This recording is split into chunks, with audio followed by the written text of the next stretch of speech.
કે કોઈ ધારાસભ્યએ કોઈ ચેલેન્જો આપી છે? અરે ભાઈ, ખાડા સરખા નથી કરતા. 2 કરોડ રૂપિયા તમે તમારા ખાડા પૂરવામાં વાપરો તો એ સારું છે, પણ હું કહેવા માંગુ છું માનનીય CR પાટીલજી અને માનનીય મુખ્યમંત્રીશ્રીને ચેલેન્જ આપવા માંગુ છું. એક સીટ રમવાનું છોડો.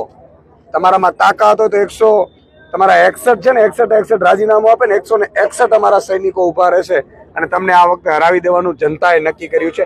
આવો મેદાનમાં વાતું કરો છો તમે ભ્રષ્ટાચારના રૂપિયા ભેગા કરીને. મોરાની શેની મોરાની વાતો થાય છે? પ્રજા ત્રાહિમામ પોકારી ગઈ છે. બ્રિજ નીચે ઉભતા અત્યારે ભાજપના કાર્યકર્તાઓને સંતાનો ડરે છે.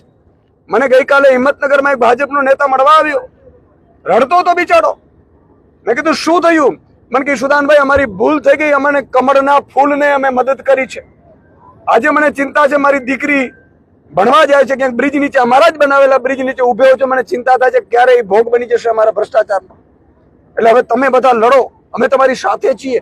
આખો માહોલ બદલાયો. તમે વિચાર કરો, 15 17 લોકોના મૃત્યુ થયા છે અને દુઃખની વાત એ છે કે મંત્રી કે મુખ્યમંત્રી ત્યાં ફરક્યા નથી. આપણે હેલિકોપ્ટર મુખ્યમંત્રીને ત્યાં શોભાના ગાંઠિયા માટે આપ્યો લાગે છે, ઉદ્ઘાટનો માટે આપવા લાગે છે. એટલે મને ચિંતા એ વાતની છે કે આ લોકોને પ્રજાની પડી જ નથી.